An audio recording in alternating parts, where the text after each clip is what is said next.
Eu vou então iniciar a nossa conversa, me apresentando. Josabeth já fez, né, uma apresentação mais formal, mas eu gostaria de falar um pouquinho, sobre mim, para a gente iniciar essa conversa. Então, eu sou Cláudia Helena Carneiro, eu sou professora aqui do Departamento de Ciências Biológicas da Universidade Estadual de Feira de Santana, na Bahia. Aqui eu tenho atuado já há um certo tempo enquanto docente da educação superior e tenho muita atuação nos cursos de formação de professores. Então, eu sou professora da área de botânica para o curso de licenciatura e também tenho atuado em vários outros programas associados à formação de professores, né, programas que são fomentados pela CAPES, programas que são em parceria com a Secretaria de Educação do Estado, programas financiados pelo CNPq, pela Fundação de Amparo à Pesquisa do Estado da Bahia, sempre voltados para a formação inicial e continuada dos professores. Então, agradeço imensamente pelo convite, né, e a todos que estão aqui também. E o tema que eu vou conversar um pouquinho com vocês hoje é metodologias ativas na educação básica, né. Então, para a gente começar um pouquinho a nossa conversa, a gente vai falar um pouquinho o que vem a ser, né, essas metodologias ativas, né. O que é que nós chamamos de metodologias ativas? Bom, se a gente for ver, de uma forma geral, nós podemos considerar as metodologias ativas como formas de desenvolver o processo de aprender utilizando experiências reais ou simuladas, tornando o sujeito capaz para solucionar com sucesso tarefas essenciais da prática acadêmica e profissional em diferentes contextos ali em que ele vai estar inserido. Então, de uma forma geral, é algo que envolve o organismo que está atuando ali em situações da sua vivência e proporciona a ele uma reflexão sobre aquilo que ele está inserido e que estimula o seu pensar, a sua reflexão, estimula o seu posicionamento em relação àquilo que está sendo apresentado, aquilo que está sendo abordado e esses processos envolve a questão da problematização, né, o questionamento de problemas, as indagações e as possíveis soluções para se chegar a uma resolução, né. Dentro desse contexto dessas metodologias, então, elas podem ser chamadas de vários nomes. Então, nós encontramos também como metodologias colaborativas, metodologias participativas, metodologias interativas. Então, são vários nomes dados a esses processos em que envolve ah, o estudante, né, como um centro do seu processo de aprendizagem. Então, as metodologias ativas, elas promovem a inserção do aluno no processo de ensino-aprendizagem, de tal modo em que há ali uma mudança de papéis em relação ao sistema de educação que nós estamos acostumados a vivenciar, que é aquele ensino tradicional, onde o professor ele é tido como centro do conhecimento, o detentor do conhecimento, e o estudante fica ali como um agente mais passivo, né, que vai absorver esse conhecimento. Então, dentro desse processo, dessas metodologias que muda esses papéis, o aluno ele passa a ser, então, protagonista do seu processo ali de aprendizagem. E o professor, ele vai se tornar ali uma espécie de orientador, de mediador, de facilitador desse conhecimento. Então, tudo vai ser centrado em torno desse estudante, em torno desse aluno. E assim é que nós teremos uma modificação, uma movimentação em termos ali desse processo de ensino e de aprendizagem. Quando a gente fala, então, em metodologias ativas de ensino, nós levamos em consideração vários elementos. Então, o aluno é o centro de tudo, ele que vai ser protagonista nesse processo, né? Então, nós vamos utilizar estratégias, vamos selecionar materiais para esse desenvolvimento e vamos traçar esse caminho de troca de conhecimento, de mediação do conhecimento, voltado ali para aquele aluno. Então, ele como centro nesse processo. O professor, ele passa agora a ser um mediador, um facilitador, um ativador ali que vai despertar nesse aluno ah, o, o pensar, o repensar, né? O despertar um novo olhar para aquilo que está ao seu redor, que envolve aqueles conteúdos que eles vão estar sendo abordados dentro da sala de aula, dentro do contexto escolar. Para isso, uma das coisas, uma das vertentes importantíssimas nesse processo é a conquista da autonomia para esse estudante. Então, uma das características desenvolvidas, estimuladas, é que esse aluno, ele passa, enquanto protagonista, ele vai ser mais autônomo em buscar soluções, em buscar recursos, em buscar fontes de informações, em buscar resoluções para determinadas situações que vão ser apresentadas pelo professor mediador. Então, a autonomia é algo a ser conquistado e valorizado nesse processo das metodologias ativas. Uma outra característica nesse processo e que é levada em consideração é a reflexão. Então, o aluno ele é convidado, ele é estimulado a refletir, refletir sobre a sua inserção naquele meio, a sua inserção diante daquele conteúdo, refletir sobre o seu posicionamento, refletir sobre como resolver determinadas situações, repensar em como as suas ações podem interferir na sua vida, na sua vivência, né? Então, a reflexão é algo importante nesse processo. Envolve também, dentro desse processo de ensino, a problematização da realidade. Então, o professor, ele é estimulado ali, ele traz dentro da sua sala de aula situações que envolvem a realidade desse estudante e faz com que ele seja inserido naquele contexto e passa então a ter autonomia para buscar soluções e refletir sobre a sua prática cotidiana. Com isso também nós temos dentro desse processo de ensino o desenvolvimento, o estímulo ao trabalho em equipe, e isso é extremamente importante para a formação de cidadãos que vão estar ali atuando na sociedade de uma forma mais crítica, que consiga trabalhar em colaboração com colegas, que desperte ali a troca de ideias, que discuta, que seja uma pessoa crítica e que não só fale, mas que também saiba escutar. Então, o trabalho em equipe, ele é muito utilizado nesse processo de aprendizagem, né, dentro das metodologias ativas.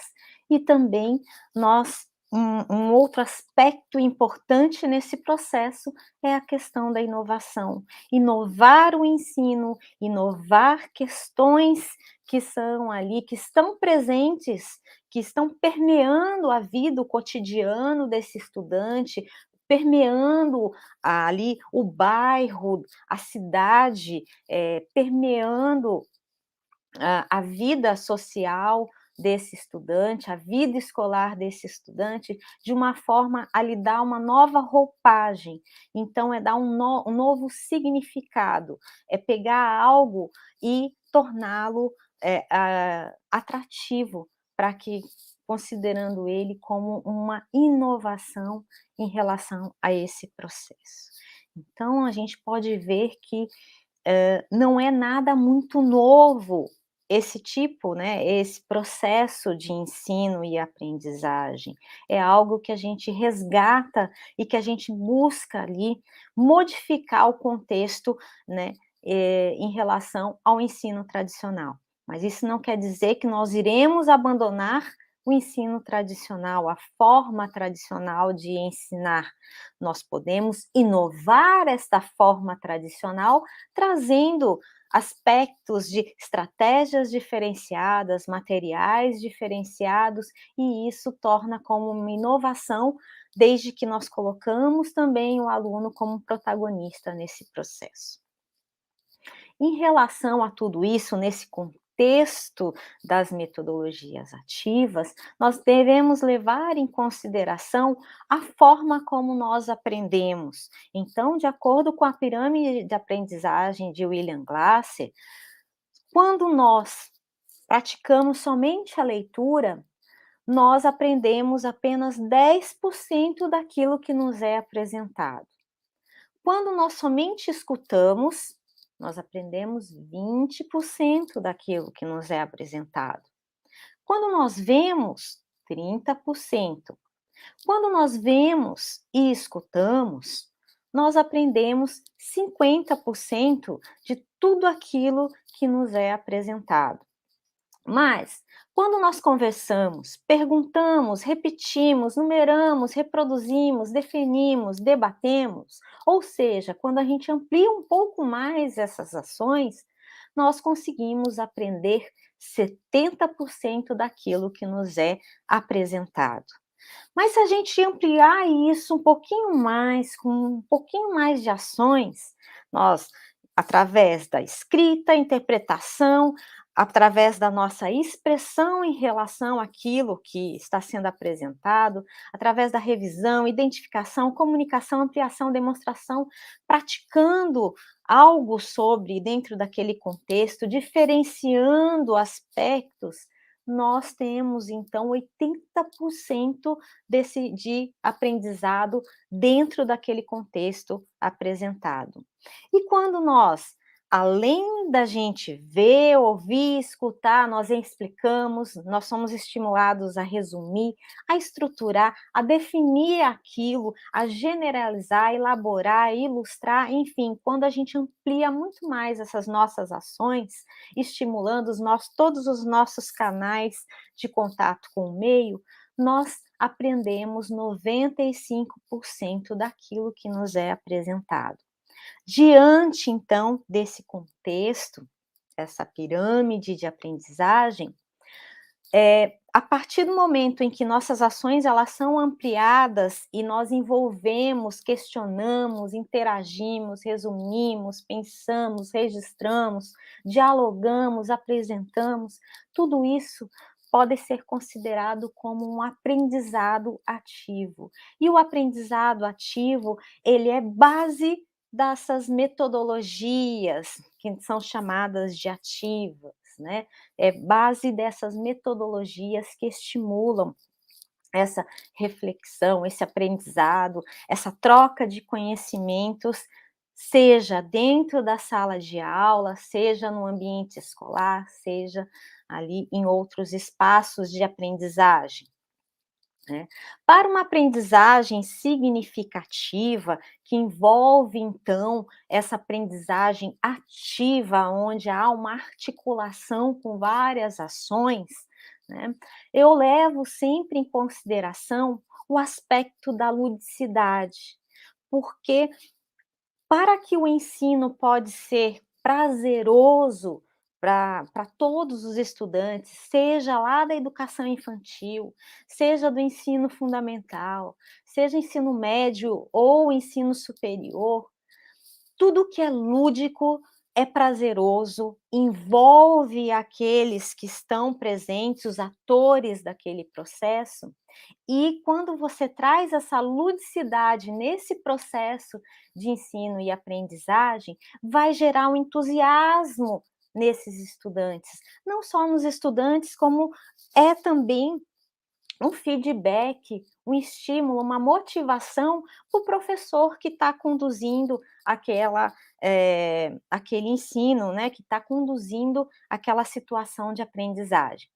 Uma vez que estão todos entusiasmados, isso vai despertar no coletivo, tanto individualmente, né, de uma forma diferenciada em cada um, mas vai despertar o prazer em estudar. Uma vez que você é estimulado, então, a ter prazer em fazer aquilo através do lúdico, né? E isso favorece uma aprendizagem significativa, uma aprendizagem em que há ali uma relação, uma internalização daquela troca, daquele conhecimento, daquela vivência, daquela situação para esse estudante, uma vez que ele é protagonista nesse processo. E essa aprendizagem significativa desenvolve ali naquele ser protagonista, né, a sua autonomia enquanto agente deste processo ali de ensino e de aprendizagem. Então, é sempre levado em consideração, dentro dessas metodologias, essas questões. Então, toda vez que a gente puder trazer e proporcionar algo lúdico que possa ser utilizado no processo de ensino e aprendizagem, nós desencadeamos todas essas ações e o conhecer, o aprender, ele se torna algo muito, mas muito mais prazeroso. Nesse aspecto de trabalhar a ludicidade dentro dessas metodologias que estimulam essa participação, essa colaboração, essa interação com os estudantes, o professor, então, ele passa a ter um papel diferenciado no processo. Nesse sentido, o professor ele passa a criar e promover situações diferenciadas de aprendizagem para esses estudantes, né. Então, ele tem um papel de ativar esse processo, de ser um facilitador desse processo, de propor, né, atividades, propor meios para que esse estudante possam, então, desencadear, né, ele é o gatilho nesse processo de troca de conhecimento, troca de saberes e de significação dos saberes, né. O professor, então, diante dessa situação de aprendizagem, ele vai articular a teoria, a prática e a tecnologia. Com isso, então, o pensar do professor para poder propor essas situações de aprendizagem sempre vai permear um conhecimento teórico, a sua aplicação na prática, e se ele envolver tecnologias nesse processo, isso se torna, então, mais atrativo, mais significativo e envolve mais os estudantes, né. Essa situação de aprendizagem que o professor vai criar, vai promover, vão propiciar, então, dentro desse contexto, uma participação mais ativa desses estudantes e também ele vai levar a uma aprendizagem significativa. Com isso, né, a participação ativa pode ser por meio de investigação, problematização, realização de projetos. Então, isso são ações que vão instrumentalizar esse professor dentro desse contexto das metodologias ativas. E também esse tipo, né, essas situações, essas proposições também vão estar associadas a uma aprendizagem mais significativa, uma vez que o professor, trazendo situações de problematização da realidade, ele vai colaborar então com, ah, O estímulo à conscientização desse aluno sobre determinados aspectos vai estimular a busca pelo conhecimento, a busca pela solução de problemas associadas ali ao seu cotidiano. Então, o professor ele tem uma nova roupagem em relação nesse processo de ensino-aprendizagem. Ele não vai estar mais lá na frente, apenas sendo um transmissor de conhecimento. Para isso, quando nós pensamos: "Ah, Cláudia, mas como é que a gente vai começar esse processo, né? O que que seriam essas metodologias e como é que a gente pode promover, esse despertar diferenciado nos estudantes?". Tudo inicia a partir do planejamento. Então, nós devemos planejar as nossas ações para que o desenvolvimento de uma metodologia diferenciada de ensino possa ter êxito ali no contexto educacional. Então, é importante a gente pensar para quem eu vou ensinar, qual é meu público, qual é a turma que eu vou estar trabalhando, né? Quais são as características dessa turma? Então, é muito importante diagnosticar, ter ali uma visão, um entendimento de como é que ela se comporta, porque eu vou ali ver o como é que eu vou poder traçar ali o meu planejamento de uma forma mais tranquila. Então, por que ensinar para aquela turma? De que forma que eu vou ensinar? O que que eu vou ensinar, né? E selecionar os conteúdos, selecionar a forma. Eu vou trabalhar dentro da sala de aula física, eu vou utilizar um outro espaço, eu vou utilizar o pátio da escola. Então, pensar nesta forma, e tudo isso envolve um bom planejamento, né. E como eu vou ensinar? Escolher as estratégias, escolher os recursos, né, e baseado nisso, então, como é que eu vou verificar essa aprendizagem que eu vou estar estimulando ali? Como é que eu vou verificar se o aluno realmente atingiu os objetivos de aprendizagem que eu tracei lá no começo? Então, analisar e escolher tudo isso.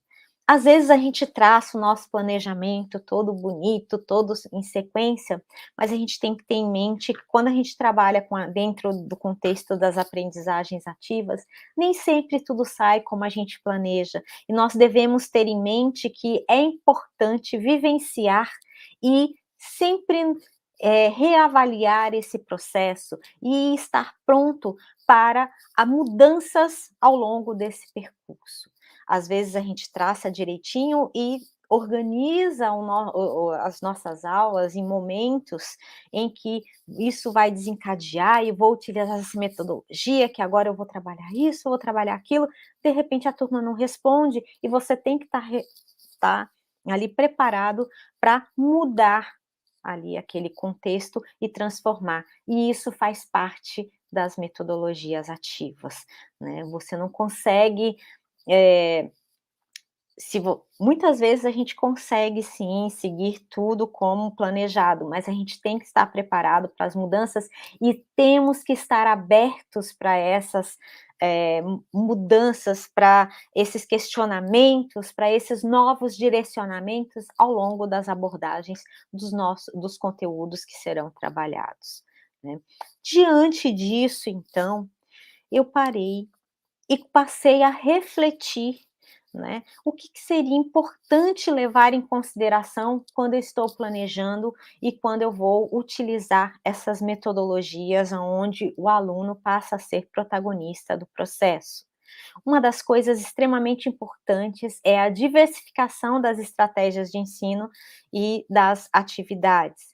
Então, quando estiver preparando uma aula, levar em consideração de não seguir sempre uma única, estratégia, mudar a estratégia ao longo do percurso daquela aula, dividir essa aula em momentos, selecionar várias atividades, pequenas atividades que vão estimular então essa reflexão e vão estimular também os canais de aprendizagem do estudante, né.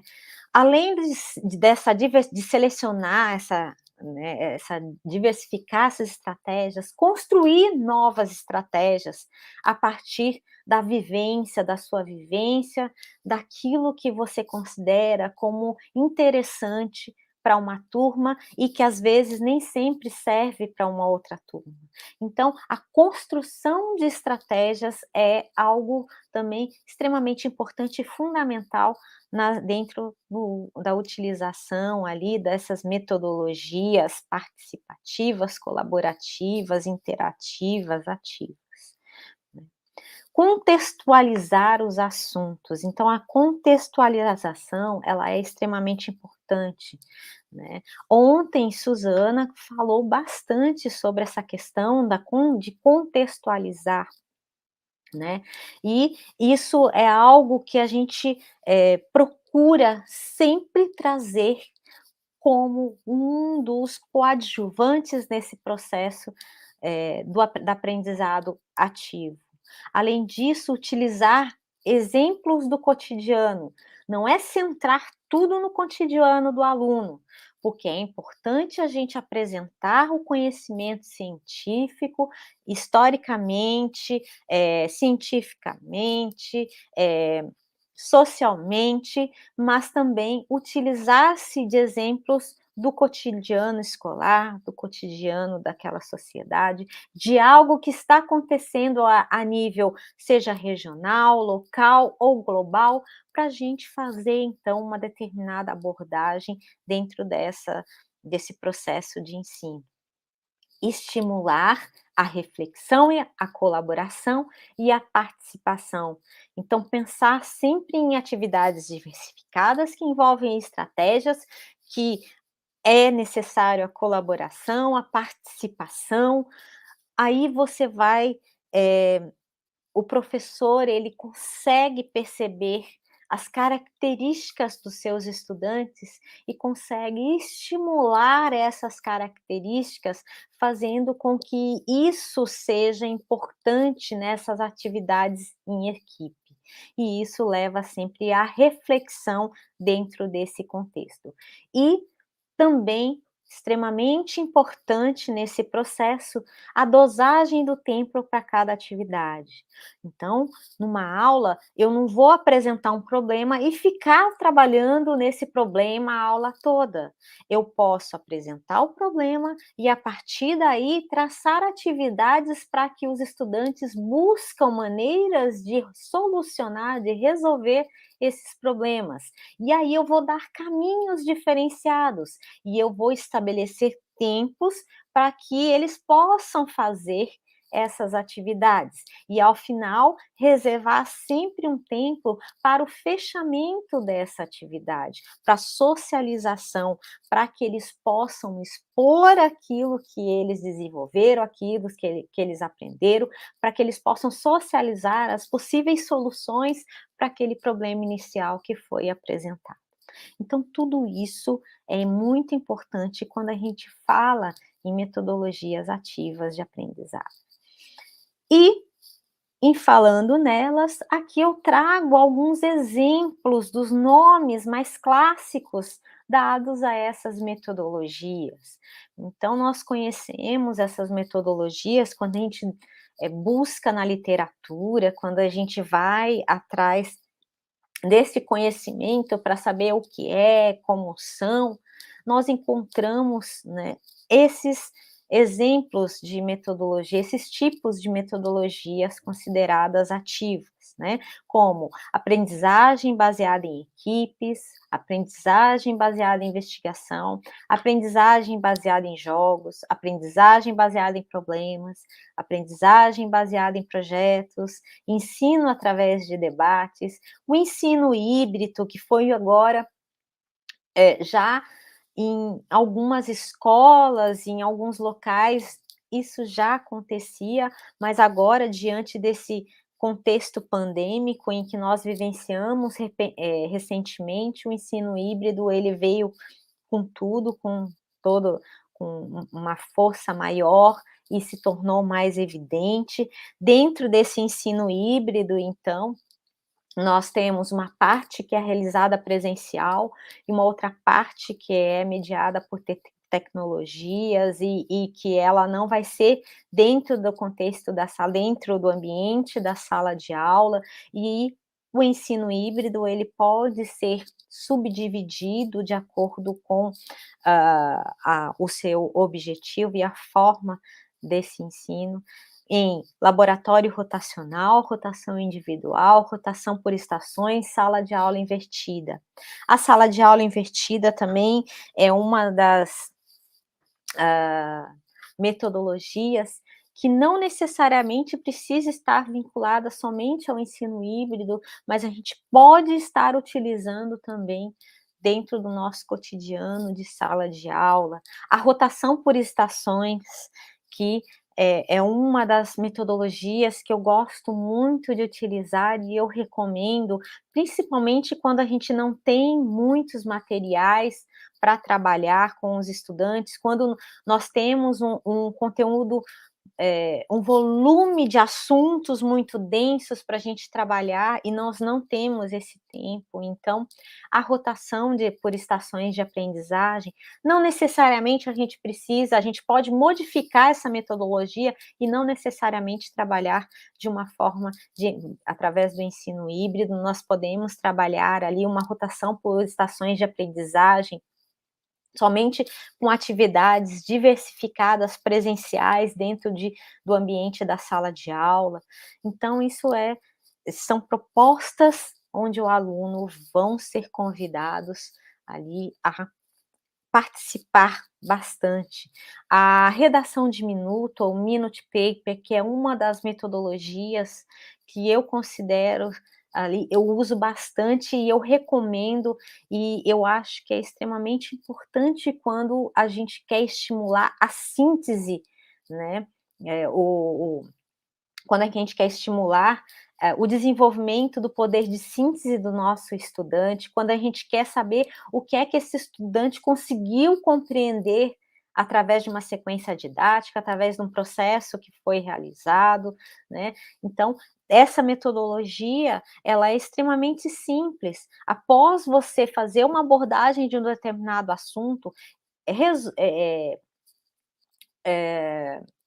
você, eh pegue, reserve os minutos finais daquela aula para que você possa, solicitar ao estudante para que faça um registro num tempo curto dos pontos principais que foram abordados naquela aula.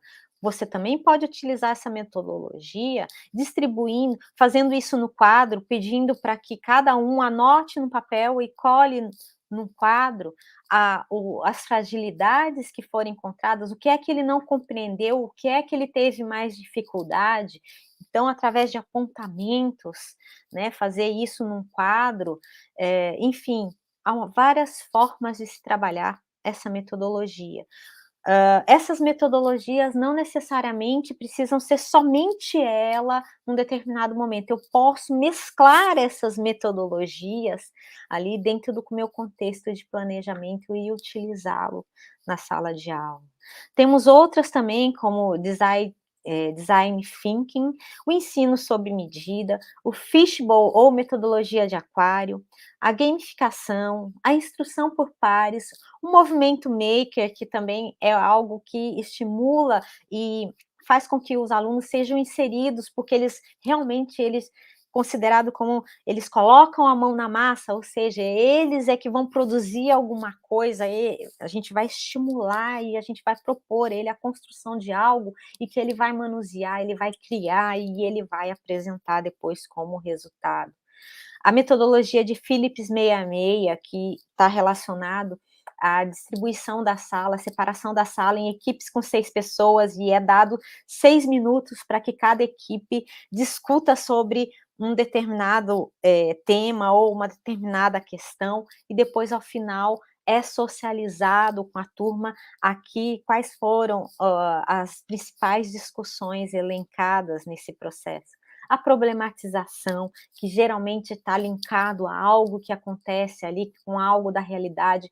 Você pode trazer uma reportagem que passa na televisão, por exemplo, como a questão do desmatamento, a questão das queimadas que nós estamos vivenciando, a seca que está acontecendo em áreas, em regiões do Brasil que antes não existia, o que pode levar a isso a um processo de desertificação. Então, tudo isso que está sendo divulgado pela mídia, a gente pode levar pelo contexto da sala de aula e trabalhar um ensino de botânica, né, o ensino que envolve os vegetais, que envolve esses organismos de uma forma contextualizada, né, trazendo esses problemas da realidade para a discussão e o levantamento de possíveis soluções dessas situações, e isso então estimular ali ao despertar de uma consciência mais crítica diante da realidade desse estudante.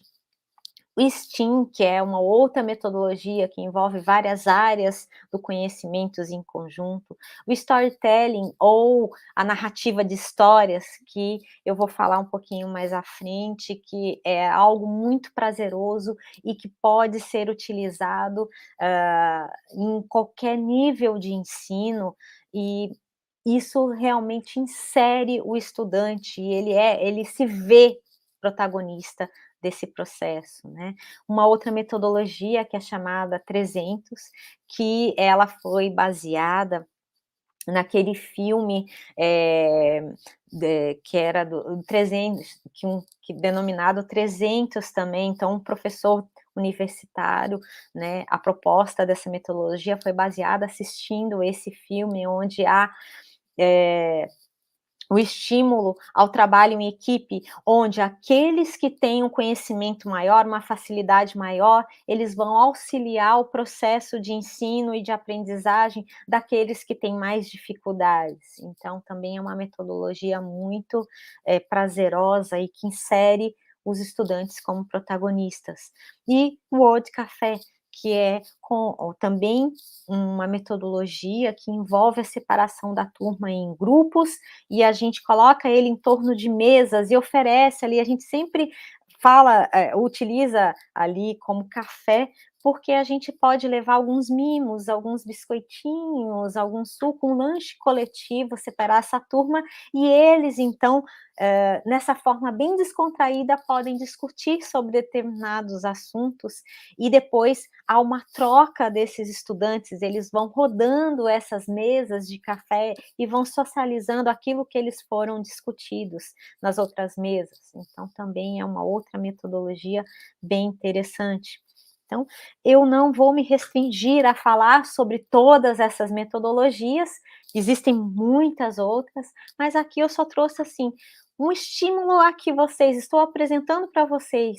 Sei que muitos já sabem, já conhecem, mas eu trago aqui como um despertar, que é para que vocês busquem conhecer um pouquinho mais e vejam a melhor forma de aplicação, né, no contexto da sala de aula de vocês, né.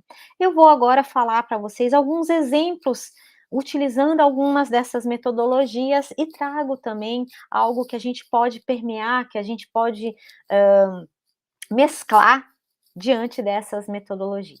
Então, aqui um exemplo que eu trago, que é um clássico, que a gente dá uma nova roupagem, por isso a questão da inovação dentro dessas metodologias, que é o debate. É você dividir a turma em grupos, né?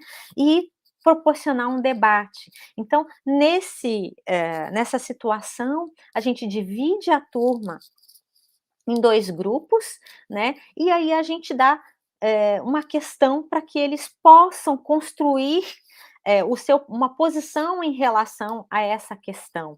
E aí eu posso trazer ali vários aspectos que envolvem as plantas, né, que envolvem os organismos vegetais, não necessariamente eu preciso falar de planta aqui, eu posso estar trabalhando, dentro de um assunto que envolve meio ambiente, principalmente porque agora a gente, dentro desse contexto do novo ensino médio, da questão da BNCC, dentro desse contexto que nós temos que trabalhar dentro daquelas competências e habilidades, que são estabelecidas, nós podemos então utilizar de diversos conteúdos para trabalhar ali organismos vegetais associados de uma forma ali, que ele esteja interagindo com outros organismos. Então questões como, por exemplo, eu posso falar do desmatamento. Então a questão do desmatar os pontos positivos, os pontos negativos, e isso eu pro apresento para os estudantes, eles vão buscar informações a respeito disso, então uma turma vai levantar os aspectos positivos, a outra turma vai levantar os aspectos negativos, e aí você dá como, tarefa para esses estudantes, né, uma atribuição para que eles busquem informações. Então o professor, ele vai facilitar esse processo a partir do momento em que ele vai indicar as fontes de obtenção desse conhecimento para que possa então haver essa troca. E aí, dentro do momento da sala de aula, o professor, ele vai ser ali o mediador desse debate, onde vai ser levantado várias questões através desses grupos, e esse debate então, ao final do debate, onde eles são apresentadas as ideias, aquilo que eles encontraram, seu posicionamento, ao fechamento geral sobre aquele determinado assunto, e o aluno, ele passa a ter uma nova visão em relação àquele assunto que foi abordado, aquele conteúdo, e isso é de extremamente importante para o seu próprio saber enquanto cidadão. A problematização, então, a gente leva problemas para esses estudantes, questões que estão ali associado ao conteúdo que a gente vai estar trabalhando, e a gente propõe meios para que eles possam discutir e levantar as possíveis soluções. O bom da problematização é que o aluno passa a ver que para um único problema não há uma única solução, e sim há um leque de possíveis soluções, e cada um vai ter um ponto de vista diante da situação, diante da sua vivência e diante do seu conhecimento, né. Eu trago aqui uma proposta que ela vai permear várias dessas metodologias, que é o escape room, né.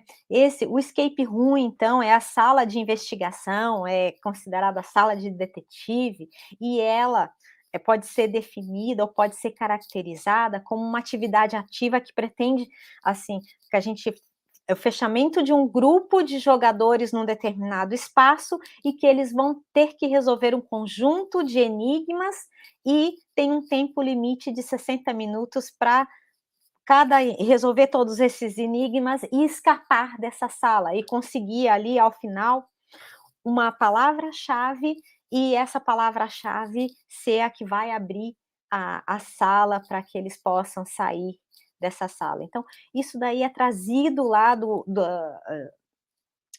entretenimento para a área educacional. Então, são jogos que, utilizam ali, que as pessoas gostam de brincar, de participar, e aí a gente leva agora dentro do contexto educacional. Com isso, nós vamos estar trabalhando com várias metodologias, como aprendizagem por investigação, aprendizagem baseada em problemas, e também faz parte de um processo de gamificação. Então a gamificação é você propiciar esse estudante que ele participe de algo utilizando os elementos do jogo. Então, quando a gente coloca ele dentro desse quarto, dessa sala, que vai ter vários enigmas, e que esses enigmas ele vai ter que resolver, e cada vez que ele resolve, ele recebe uma senha, isso você está trabalhando com a recompensa dos jogos, com os passos de um jogo, e isso faz parte do processo de gamificação. A gamificação, ela pode ser feita tanto no ambiente físico, dentro de uma sala física, quando nós podemos utilizar essa metodologia também de modo virtual. Então, há algumas plataformas que a gente pode utilizar gratuitamente para a gente construir né, esses escape rooms, essas salas de enigmas, né. Então aqui eu trago um exemplo que eu construí em relação à botânica, abordando vários aspectos. Então é uma sala onde o aluno ele vai clicando em cada um desses números aqui, e cada um vai e nesses números vão apresentando enigmas, ele vai resolvendo e ao final ele vai então clicar aqui nesse ponto de interrogação, onde vai abrir ali um espaço que ele vai digitar, né, as senhas para poder sair dessa sala. Então, sempre envolvendo o lúdico. Aprendizagem baseada em jogos, já que, como vocês já sabem, o lúdico ali é um start importante, né, para que a gente possa desencadear esse processo.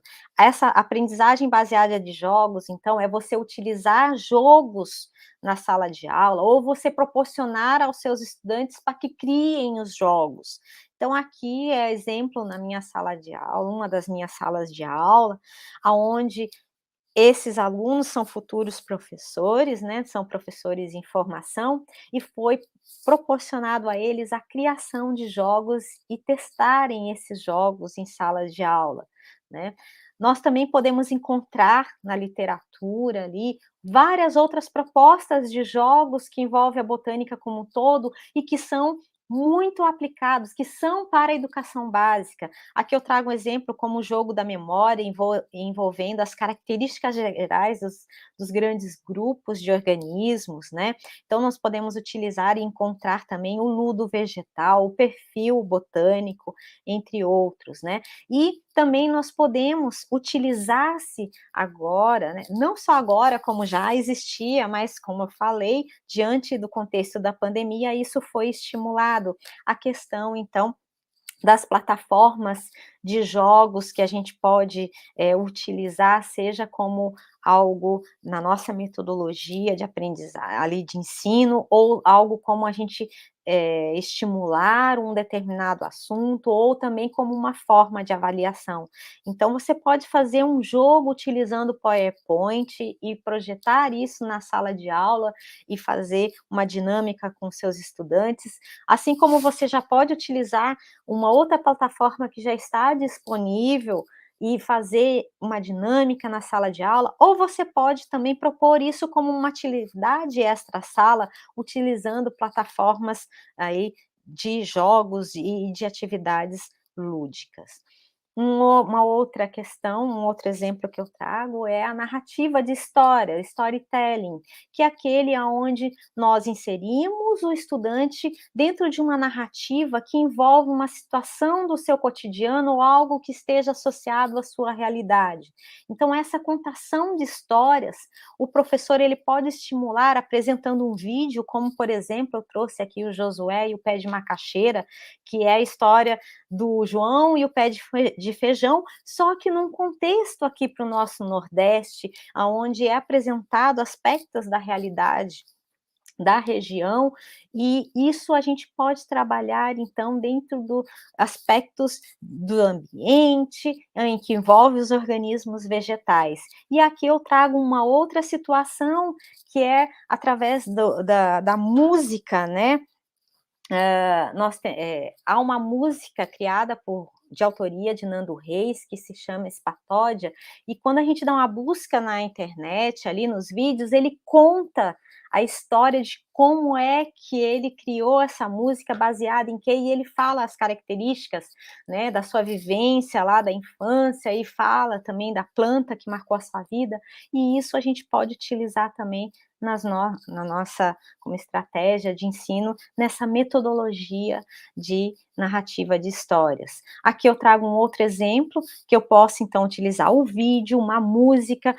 Aqui eu trago especificamente quando a gente fala, né, da questão da mandioca, que também recebe o nome de aipim, que também é a macaxeira.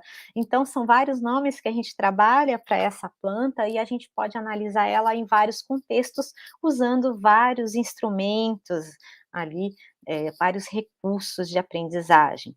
Um que eu gosto de utilizar bastante é o Ciência Hoje das crianças, que está disponível online, e lá tem uma série que é de volta à pré-história, aonde sempre tem uma história envolvendo situações com organismos vegetais, e isso é trazido de uma forma bem lúdica. Então eu utilizo dessas histórias para inserir os estudantes nessa narrativa e fazer a abordagem do conteúdo. Um outro exemplo é a botânica no pano, que a gente pode utilizar também, né, nessa construção de estimular os estudantes à construção de algo ali associada ao o assunto que você está abordando. Nesse caso, a botânica do pano é um exemplo de movimento maker, de você meter a mão na massa, de você estar utilizando do conhecimento e trabalhando e produzindo algo ali bem interessante associado a esse contexto, a esse assunto, né? Utilizar-se da construção de modelos didáticos pelo seu estimulando seus alunos a meter a mão na massa, a construir, né, a materializar assuntos que você vai estar abordando dentro da sala de aula. E a botânica, ela é recheada disso e ela nos proporciona esse conhecimento de uma forma bem prazerosa, lúdica e interessante. Aqui eu trago um outro exemplo de uma atividade que envolve também várias metodologias, é uma aprendizagem por investigação, ela vai ser também associada ao movimento maker, que vai ser a produção ali de um produto. Então o professor, ele proporcionou aos estudantes uma aula de campo, o assunto foi a morfologia da folha, né, a folha, e para isso ele relacionou o processo de fotossíntese, levou os alunos para terem esse contato com o aroma, a textura das folhas, o cheiro, né, esse ambiente ali, sentir esse ambiente, ver a diversidade das folhas, e isso depois na sala de aula ele trabalhou com a construção desses modelos, observação de lâminas e analisar essas lâminas e transformar isso num modelo, né. Então, esses foram alguns pontos que eu trouxe aqui para vocês, como, um estímulo, né, como ali um aguçamento para que vocês possam ter, assim, ser motivados para buscar estratégias diversificadas dentro do contexto da sala de aula, dentro do contexto ali da escola, para que esse aluno ele possa trocar esse papel e possa ser protagonista nesse processo de ensino e aprendizagem. E eu fecho a minha fala aqui com uma frase de Rubem Alves que eu acho de extrema importância. Então, diante de tudo isso, o professor ele nunca vai desaparecer, ele sempre vai permear e ele vai é necessário estar presente nesse processo, porque de acordo com Rubem Alves, ensinar é um exercício de imortalidade. De alguma forma, continuamos a viver naqueles cujos olhos aprenderam a ver o mundo pela magia da nossa palavra. Assim, o professor não morre jamais. Então, é necessário o professor ter essa bagagem e ter essa motivação para movimentar a sua aula, e com certeza isso vai ser muito significativo para os seus estudantes e vai levá-lo a uma aprendizagem significativa de uma forma bem ativa. Então, eu agradeço a todos e a todas que estão aqui e me ouviram, e espero ter despertado, estimulado a vontade de mudar um pouquinho a realidade da nossa sala de aula. Eu sou uma pessoa incomodada, então eu sempre estou pensando e repensando as várias formas que eu posso mudar o meu ensinar, né? Não necessariamente da botânica em si, mas a botânica, como eu já falei, ela vai estar permeando tudo e todos, né? E ela é algo, para mim, transdisciplinar. Ela não é restrita só a ciências e biologia, ela transcende essas áreas. Então, eu agradeço a todos e aqui estão os meus contatos